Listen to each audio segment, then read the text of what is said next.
जय श्री राधे। श्री हरिवंश राधा वल्लभ लाल की जय। हरिवंश महाप्रभु की जय। परम पूज्य गुरुदेव महाराज की जय। समस्त संतन हरिभक्तन की जय। समस्त गुरुअन आचार्यन की सदा जय हो। बहुत बहुत स्वागत है सभी का। तो हम सुन रहे हैं श्री गोवर्धन ग्रंथ और उसमें बड़ी ही सुंदर सुंदर जो स्थलियां हैं, वृंदावन है, उसके बारे में हमें पता चल रहा है कि ब्रज क्या है, वृंदावन क्या है। उसी श्रृंखला में आज हम श्रवण करेंगे ब्रज गोपिकाओं का महाभाग्य। तो बहुत बहुत सुंदर ये अध्याय है, आइए इसको सुनते हैं। रस रूप भगवान कृष्ण की वृंदावन लीला अत्यंत मधुरतम है, जिसमें शांत दास्य, वात्सल्य और माधुर्य, इन सभी रसों का पूर्णतम प्रकाश है। श्री चैतन्य महाप्रभु कहते हैं कि हमारी आराधना की विधि वह है जो ब्रज की गोपिकाओं ने प्रदान की है या स्वयं उदाहरण से प्रस्तुत की है।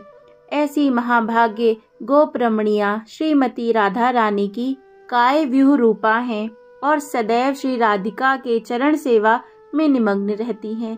इसी कारण से श्रीमद् भागवत उनकी महिमा का गान करता है। यहाँ ब्रजराज कहलाए जाने वाले कृष्ण को मनोहारी अद्भुत लीलाएं करते देखकर स्वयं ब्रह्मा जी को भी शंका उत्पन्न हुई थी कि वह यह कैसा भगवत अवतार है। अंत में वे भी हार मानकर गोपिकाओं के महाभाग्य का वर्णन करते हुए कहते हैं, क्या कहते हैं? हे सर्वशक्तिमान भगवान, वृंदावन की गौएं तथा स्त्रियां कितनी भाग्यशालिनी हैं, जिनके बछड़े तथा पुत्र बनकर आपने परम प्रसन्नता पूर्वक एवं संतोष पूर्वक उनके स्तनपान का अमृत पिया है। अनंत काल से अब तक संपन्न किए गए सारे वैदिक यज्ञों से भी आपको उतना संतोष नहीं हुआ। मेरा संभावित परम सौभाग्य यह होगा कि मैं गोकुल के इस वन में जन्म ले सकूं और इसके निवासियों में से किसी के भी चरण कमलों से गिरी हुई धूल से अपने सिर का अभिषेक करूं। उनका सारा जीवन सार पूर्ण पुरुषोत्तम भगवान मुकुंद हैं, जिनके चरण कमलों की धूल की खोज आज भी वैदिक मंत्रों से की जा रही है। जय हो। कितनी सुंदर बात, कितनी सुंदर स्तुति। ये स्तुति ब्रह्मा जी ने की है गोपिकाओं की, ब्रजवासियों की। जय हो। श्री राधे श्री राधे। तो इससे हमें पता चलता है कि श्री ब्रह्मा जी भी वृंदावन में घास का एक क्षुद्र तिनका बनना चाहते हैं, उसकी आकांक्षा रखते हैं, जिससे भगवत धाम के पवित्र निवासी उनके सिर के ऊपर से होकर गुजरें और अपने चरणों की धूल से आशीर्वाद दें। यथार्थवादी होने के नाते ब्रह्मा जी सीधे भगवान कृष्ण के चरणों की धूल प्राप्त करना चाहते हैं। प्रत्युत वे भगवान के भक्तों की कृपा की कामना करते हैं। श्रील विश्वनाथ चक्रवर्ती ठाकुर कहते हैं कि ब्रह्मा जी भगवान के घर के आंगन का पत्थर तक बनकर जन्म लेने की इच्छा करते हैं। चूंकि ब्रह्मा जी अखिल ब्रह्मांडों के सृष्टा हैं, अतएव हम अनुमान लगा सकते हैं कि वृंदावन वासियों की यशस्वी और उनकी स्थिति क्या होगी। जय हो। जय जय श्री राधे। नंद महाराज, सारे ग्वाले तथा ब्रजभूमि के अन्य सारे निवासी कितने भाग्यशाली हैं।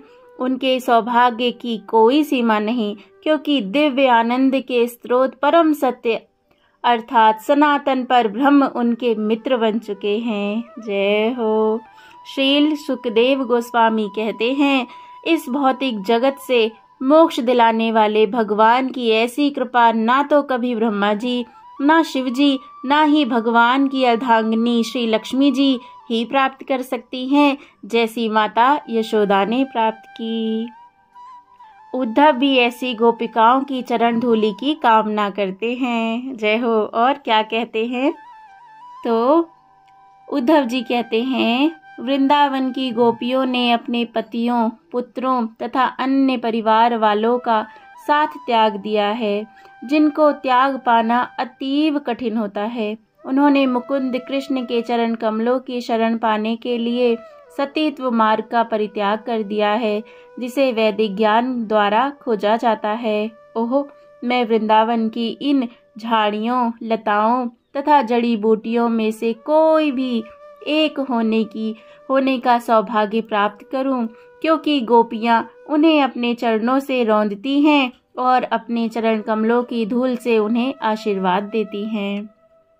स्वयं लक्ष्मी जी तथा ब्रह्मा एवं अन्य सारे देवता जो योग सिद्धि के स्वामी हैं, भगवान कृष्ण के चरण कमलों की पूजा अपने मन के भीतर ही कर सकते हैं, किंतु रास नृत्य के समय कृष्ण ने तो इन गोपिकाओं के स्तनों पर अपने चरण रखे और गोपियों ने उन्हीं चरणों का आलिंगन करके सारी व्यथाएं त्याग दी। जय हो। मैं नंद महाराज के गोप ग्राम की स्त्रियों की चरण रज की बारंबार वंदना करता हूँ। जब ये गोपियाँ श्री कृष्ण के यश का जोर जोर से कीर्तन करती हैं तो वह ध्वनि तीनों लोकों को पवित्र कर देती है। जय हो। ब्रज के प्राणी, ब्रज के भक्त, हर प्राणी, वृक्ष, लता आदि कृष्ण को अपने प्राणों से भी अधिक प्रिय हैं। वे उनके भक्तों द्वारा बनाए व्यंजनों को चुराकर खाते हैं। एक विशेष लीला का वर्णन ब्रज में सदैव प्राप्त किया जाता है, जिससे समझ में आता है कि ब्रज भगवत प्रेम से भरा है। श्री राधे। एक बार ब्रज में भगवान श्री कृष्ण लीला कर रहे थे तो ब्रह्मा, शिव, इंद्र इत्यादि सभी देवता उनके निकट आए। उन्होंने देखा कि कृष्ण अपने हाथ में पीछे कुछ छिपा रहे हैं। तब देवता बोले, भगवान आप क्या छुपा रहे हो? भगवान चुपचाप खड़े रहे। हाथ में एक पात्र रखा हुआ था और उसको पीछे छुपा रखा था। देवताओं ने फिर पूछा, प्रभु आप कुछ छुपा रहे हो? तो कृष्ण धीरे से बोले, देखो आप किसी को बताना नहीं। यह जो पात्र है ना, इसमें बड़ी मुश्किल से आज मैं छाछ लेकर आया हूँ। देवता बोले, हे प्रभु आप छुपा क्यों रहे हो? क्या ये बहुत कीमती है? भगवान ने कहा, अब इसकी कीमत मैं आप सभी को क्या ही बताऊं। तब देवता बोले, भगवान आप जो अनंत कोटि ब्रह्मांड नायक हैं, आप इस छाछ को छुपा रहे हैं तो फिर ये छाछ तो अनमोल ही होगी। आप कृपा कर दो ताकि एक घूंट हमें भी मिल सके। भगवान ने कहा, नहीं नहीं देवताओं, ये छाछ तुम्हारे भाग्य में नहीं है। तुम स्वर्ग का अमृत पी सकते हो, पर ब्रजवासियों की ये छाछ तो मैं ही पीऊंगा। तुम जाओ यहाँ से और स्वर्ग का अमृत पियो। तब ये छाछ मैं आपको नहीं दे सकता। यह सुनकर देवताओं ने कहा, प्रभु ऐसी कौन सी अनमोल बात है इस छाछ में जो हम नहीं पी सकते? आप कह रहे हो कि अमृत पिए, तो क्या ये छाछ अमृत से भी कहीं बढ़कर है क्या? यह केवल एक छाछ ही तो है, इसमें क्या बड़ी बात है? इतना सुना तो श्री कृष्ण अपनी आंखों में आंसू भरकर बोले, देवताओं तुम्हें नहीं पता, इस छाछ को पाने के लिए मुझे गोपियों के सामने नृत्य करना पड़ा है। जब मैं नाचा हूँ तब मुझे ये छाछ मिली है कि ताही अहीर की छोहरियाँ छछियावल छाछ पर नाच नचावे, है ना? तो कुछ तो बात होगी ही ना गोपियों के प्रेमवश बनाए इस छाछ में, जो इसे पाने के लिए कृष्ण को नाचना पड़ा। वस्तुतः भक्त के निस्वार्थ हृदय की गहराइयों से निसृत भगवत सेवा ही भगवान का भोजन है। इसे ही वे प्रेमवश होकर भोग लगाया करते हैं। जय हो। जय जय श्री राधे। जय जय श्री राधे।